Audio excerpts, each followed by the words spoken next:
مساء الخير، لطفي بفون معكم السويد. اليوم الأحد 12 فيفري. موضوع الليلة حبيت نحكي على كره والحقد اللي بين الإعلام وبين الأستاذة عبير موسي، وبالأخص إذاعة الديوان. هنا نحب نقول للتوانسة، وإلا أغلبية التوانسة يعرفوا أن ما فما حتى معارضة في تونس. المعارضة الوحيدة هي الأستاذة عبير موسي. الأستاذة عبير موسي الوحيدة اللي ما خانتش شعبها. الأستاذة عبير موسي هي الوحيدة اللي ما مدتش يدها وإلا ما تعاملتش مع الإخوان لا من قريب ولا من بعيد. كل السياسيين من يمينهم يسارهم من شمالهم لغربهم كلهم تعاملوا مع حركة النهضة ومع الإخوان إلا الأستاذة عبير موسي. الأستاذة عبير موسي هي الوحيدة في المعارضة، لأن المفروض الشعب التونسي كله يضرب لها تحية سلام، لأن المعارضة اللي قامت بها الأستاذ عبير موسي هي المعارضة الحقيقية، هي كشف الحقائق، هي وقوفها شوكة في حلق الإخوان وشوكة في حلق بيع تونس. الأستاذ عبير موسي المفروض أغلبية الشعب التونسي يكون مدين له اللي عملته ضد الأخوان وإيقافهم باش ما يبيعوش الدولة، ودايا تعتبر إنجاز للأستاذ عبير موسي في المعارضة. لكن نشوفوا مع الأسف برشا ناس ولا برشا توانسة وبالأخص الإعلام دائما عنده الكراهية والبغض للأستاذ عبير موسي. هنا باش نحكيو على ديوان فام، باش نوريكم بعض المقاطع شنو يحكيو على الأستاذ عبير موسي ونرجع. مش الناس كل الامم المتحده مع ربيع الخراب. الاصرار على كلمه سي ربيع الخراب، راهو ربيع الخراب هو اللي وصلك انت قايده حزب وتحكي مدام عبير وتخطب علينا صباح في الليل وتفرق علينا في الوطنيه. ولولا ربيع الخراب راكي العاده صف خامس في التجمع الدستوري الديمقراطي. هكم تشوفوا 12 عام من الدمار والخراب، 12 عام من حكم الإخوان وتدمير الدولة اقتصاديا وإخلاقيا، 12 عام من القتل والإرهاب، دمروا سوريا وليبيا وشردوا شعبها، ومصر لولا كان وقفة رجالها لكانت راهي توا مثل أفغانستان. حكم قيس سعيد الدكتاتوري والتفرد بالسلطة وتدمير ما بقي من هيبة الدولة، هذا الكل مازالوا يعتبروه وإلا مازالوا يكذبوا على الشعب التونسي، مازالوا يزوروا في الحقائق باعتبار اللي صار ربيع العربي. نحب نزيد نقول لك اللي وصلت له الأستاذ عبير موسي للمكان هذه ليس بسبب ربيع الخراب، بل بالعكس. ربيع الخراب أقصاها لمدة سنوات ونكل بها إلى يومنا هذا، ودايا من طرف سواء صناع ربيع الخراب وإلا من أسيادكم الفاسدين اللي قاعدين واقفين وراء العمل لمنع أصول الأستاذ عبير موسي للحكم. ولكن صدقها وإخلاصها للوطن وعدم بيع شرفها والرضوخ إلى المستعمر كيفك أنت هو سبب النجاح. أما اللي وصلت له أنت اليوم هو نتيجة ربيع الخراب بانبطاحك لأسيادك الفاسدين. ولهذا علاش توما تخافون عبير موسي؟ لأنكم تعلمون جيدا وجودكم في هذه المنابر الإعلامية الفاسدة مرتبطة ببقاء منظومة الخراب وإلا منظومة البرويطة، ودفاعكم على ربيع الخراب إلا لخدمة مصالحكم ومصالح أسيادكم الضيقة. خلينا نحكيه على الأرقام والكذبة الزرقوني للترويج والتلاعب بالأرقام لصالح الفاسدين سواء في تونس وإلا لجماعة دول ربيع الخراب، لأنهم يعرفوا مليح اللي عبير موسي تعمل من أجل الشعب التونسي والوطن ولا تخون، وهذا ما يزعجهم. خلينا نشوفوا المقطع التالي وبعدين نرجعوا نحكيه. الرقم تاع عبير موسي، عبير باللي تحكي فيه، باللي تعمل فيه، بالصوره اللي قاعده تعدينا فيها، الصوره اللي قاعده تعدينا فيها وان الحزب الاكبر والحزب الاقوى و نلقاوها 3.8 بالمئة. طبعا الارقام دي مش صحيحه، والكل معروف اللي الزرقوني يتلاعب بالارقام سواء في الانتخابات او في نسبه المشاهده في وسائل الاعلام، وده معروف مليح في الوسط الاعلامي والا عند اصحاب المنابر الاعلاميه. والدليل هو الخلاف اللي كان بين معز بن الغربيه والزرقوني من اجل الارقام. وهنا نحب نسمعكم مقطع اللي يتكلم فيه معز بالغربية على الزرقوني. ان شاء الله اللي بيحصل ديجا انت باقي سيء تو. الحمد لله من تو نتحمل مسؤوليتي في كل كلمه قلت على حسن الزرقوني وسوف نواصل معناها المعركه الى النهايه. طبعا نحكيو على الغناية الجديدة، الإشاعة اللي يحبوا يطلعوها في الشعب التونسي، اللي الشعب التونسي متخلف، اللي الشعب التونسي داعشي، اللي الشعب التونسي ما يحبش امرأة تحكم فيه. خلينا نسمعوا المقطع متاع الكراكوز ومتاع الإعلام العار ونرجعوا. توفيق عبير حتى في الانتخابات اللي قبلهم في الرئاسية نحكي ديما تجيب تو ضعيف خاطر الشعب معناتها الشرقي الكل ما يقبلش امرأة رئيسة. هذا يمكن فما منه فما منه على الاخر، فما منه برشا. اول الظهور المتواصل على خاطر راهو الشعب التونسي نو سولمون ما يقبلش برشا اني امراه. بورتان عندها برشا مساندين اللي حبوا صورة المراه القوية. وطبعا أدية غناية جديدة للترويج لها من طرف أسيادكم والمهندس أن الشعب التونسي ما يحبش امرأة على رأس السلطة، لأن أداة ما يكون كان في دهن الدواعش وأصحاب العقول المريضة اللي كيفكم أنتوما. نحب نقول لكم الوطن الذي تهان فيه المرأة لا يصلح لإنتاج الرجال. نحب نقول لكم ولا نوريكم كيف واحد من الإعلاميين هذوما يغلط ويقول كلمة حق كلمة صدق في الأستاذ عبير موسي كيفاش شنو يصير لهم. خلينا نسمعوا المقطع اللي بعده وتو نكملوا نحكيو. صورة القاب عملت راو خطابات نتاع الحقيقة أفحمت اللي سمعوها الكل. افهمت ابخي في كلمه افهمت خاطر زاد ما عطاتناش حلول معناها. لا عملت خطابات عملت تشخيص وبالقانون وبالارقام. جابت خبراء معها سبوا لها المعلومات حفظتهم مليح خرجت قالتهم، وهو تشخيص لا يعني انها غير ملمه بالوضع الاقتصادي، لا يعني انها غير ملمه بالارقام، ولكن مش التشخيص اللي افهمنا وجاب لنا افكار لليوم ما حكى فيهم حتى الناس كل تحكي في نفس الافكار. قداكش مريض والله ماكش عادي. قداش ازعجتك كلمة الحق في الأستاذ عبير موسي، ازعجتك كلمة افحمت. والله مسكين انت تقول عليك قاعد تمارس في دور المعارضة وليس كصحافي المفروض تكون محايد. تقول اللي هي جابت خبراء، وحب نقول لك هدايا يحسب لها وليس ضدها كما أردت باش تسوق ليه.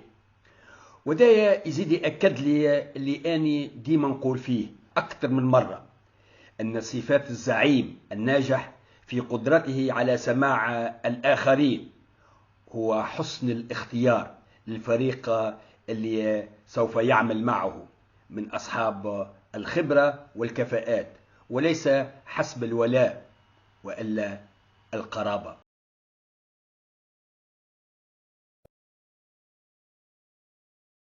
قلت كراكوز قلت ام بربي باش نسال حسن انت قلت معناها كهو عايشونا نبحث وانت قلتها كلمه على كراكوز. ما نحبش نعلق على كلمة كراكوز لأنها جاية من أكبر كراكوز ومن أكبر جاهل ومن أكبر منافق وكذاب في موجود من الإعلاميين هذوما. واحد جاهل ما نحبش نرد عليه، هو بيدو أكبر كراكوز. لكن خلينا نشوفوا المقطع التالي ونعاودوا نحكيه شوية على عبير موسي. أما بالحق وصلنا للعبث بالحق. العبيد معناه أخذوا شوية اللي بروفيل اللي تحبوا تنتخبوهم معناه وين نجموا يهزوا تونس. اللي حتى حد ما ياخذ لحظه هكا لحظه بريز دو كونسيونس ويرجع بالتوالي ويراجع روحه الى الامام، سب الناس الكل، الناس الكل خايبين، الناس الكل عملاء وطنيين غير وطنيين بيوعه. حكموا عقولكم في اختيار الناس اللي باش تحكمنا، نحيوا من قلوبكم خاطر العاطفه نتاعكم تهز فينا للهاويه. حكموا عقولكم، حكموا العقول، نساو شكون تحبوا وشكون تكرهوا، واغزروا البروفيل وقول هل تراهم رؤساء دول هذوما هل ينجموا يحكمونا. وده باين بالكاشف اللي انت قاعد تقوم بمهمة خاصة، وهي بث الكراهية للأستاذة عبير موسي والتحريض على عدم انتخابها للحكم. نحب نقول لك راهي انتم ممكن عبير موسي تخسر معاكم في صراع الكلمات، لأنها دائما صادقة في كلامها ومقيدة بقول الحقيقة الذي تزعجكم. أما الأشخاص الكذابين اللي كيفكم توما يمكنهم باش يقولوا أي شيء. وبما أن العقول السليمة مثل الأستاذة عبير موسي لا تشترى ولا تعار، ولكن العقول الفاسدة مثلكم تشتري كل يوم. توا خلينا نشوفوا الكذب والنفاق هذا الحقير بهذه ولا بخصوص الأرقام. ما تجي تحكي على مصرف تقول هو اكثر واحد صرف في الكوميونيكاسيون وتحط اون دولار من فوق ديبونس ميزوري دي ميديا اون مليون دو دولار 3.08 هي ساعه ماهيش اون دولار سي اون دينار ساعه بور كومونسي. دونك قفلت البيدجي 3 مرات. اثنين معناها عندي اصدقائي في مصرف زيتونه دونك نعرف شويه كواليس. اثنين هو الرقم 2.9 مليون دولار دينار مش تقريبا 10 مليارات كما انت حطيت حسن الزرقوني. واهم من هذا 2.9 راهو باش العباد تفهم زاده مش راهو كي يقول 2.9 معناها كلها اشهارات. انت ديجا باش تشري باش تعمل اشهار مثلا حاتم سبوت الرياليزاسيون نتاعو ولا كذاك تعمل حاجه في التلفزه الكونسيبسيون كذا ساعات تتكلف اكثر من اللي تصرفوا انت في الراديوات وفي التلفز. دونك هذاك زاده داخل في 2.9 مليار مصاريف الى جانب الكوميونيكاسيون. هاك تشوفوا وقت اللي تولي مصلحتكم والا مصلحه المهندس نتاعكم والا الناس الفاسدين اللي قاعد تمول فيكم يولي الزرقوني اغلاط الارقام غالطه. وهنا تعملوا الكيل بمكيالين. طبعا وقت اللي تكون مصلحتكم في الميزان تصبح ارقام الزرقوني مغلوطه. اما في حاله عبير موسي ما تتحملش الخساره. دفاعكم على بنك الزيتونه لانها قاعده تمول فيكم واعترافك اللي عندك اصدقاء فيها هو اكبر دليل على سبب الكراهيه والحقد على الاستاذه عبير موسي، لانكم تعرفوا مليح ديما نقولها في كل مره نقولها لان عبير موسي سوف تنهي هذا العبث بالدولة وهذا الفساد والفاسدين سواء من الإعلام ولا رجال الأعمال وإلا الناس اللي تستغل في قوت الشعب التونسي وقاعدة مستغلة الوضع اللي فيه توا تونس. لأن تعرفوا عبير موسي باش توقف هدايا الكل كان. خلينا ننهيو توا ونسمعوا اللبانة القديمة اللي ديما قاعدين يعاودوا فيها الإعلام وهو ما قبل 2011. نسمعوا الفيديو الأخير وبعد نرجعوا نعلقوا. في شوارع تونس تصويرة البرنس وهو متألق. نسمعوا اش قالت عبير. يلا شوفوا هما اش باش يوصلونا. شوفوا الكل صاحب رقعه. شوفوا اش يحكيو في الإعلام. الديمقراطي بتاع البي ا ام تي ا والدو. على كل حال مهما كان نسبة 11.3 راهو صحيح ما فماهاش في العالم. فما هذيك راهو الشعب ما يحبش لف يا سيد الرئيس. راهو خلفك انت الشعب ما يحب حتى حد. خوذها من عندي المسلم. ابعد عن الناس ناس وباريك ملي في القدم اللحاس تبع الرخص فيه سلاسة بدينار يتحالف مع عدوانك. هذا ورته عبير موسي تنتقد في الرئيس. معناش شنو علقة عبير موسي على الفيديو؟ معناش شنو علقة عبير موسي؟ قصيتوا لي كان الحاج عبير موسي شنو علقة انا على الفيديو؟ حطيته في البروجيكسيون تحكي وتستهزئ كم كوا رمز معناها تنجموا تفهموا شنو الكونوتاسيون اللي حابه تنقد تصرف نتاع اي واحد فارغا هز قفه. هل تقدر معناها؟ ما تنجمش. تشكون انت تعمل في حاجه وممتوع عملتها 20 سنه في حياتك ومن بعد جيت تنقد واحد عملها لو سلمنا انه عملها للتاريخ ولكي لا ننسى. يا اخي الفيديو الشهيره ما زالت موجوده، تنسمعوا واش كانت تعمل عبير موسي ذات يوم.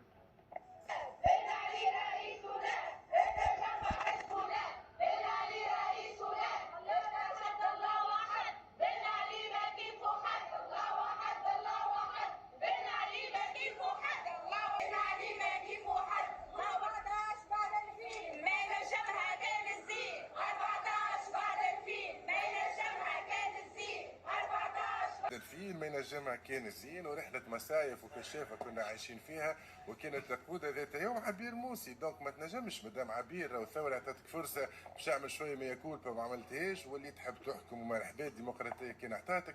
اما انك باش تولي تتهكمين على الناس زعما هو قال حاجة مخجلة جدا وفيها تملق للرئيس وفيها كذا. راهو نجموا احنا نرقدوه البرنس، نجموا الناس الكل ترقدوا ونقدناه سور بلاتو. اما انت عبير موسي وهي رياضتك المفضله ذات يوم ما تنجمش راهو تنقد الناس بالطريقه هذه خاصه. به اللي قامت به عبير موسي لمساندة بن علي لا مجال له بالمقارنة بما يمارسه اللحاس هدايا.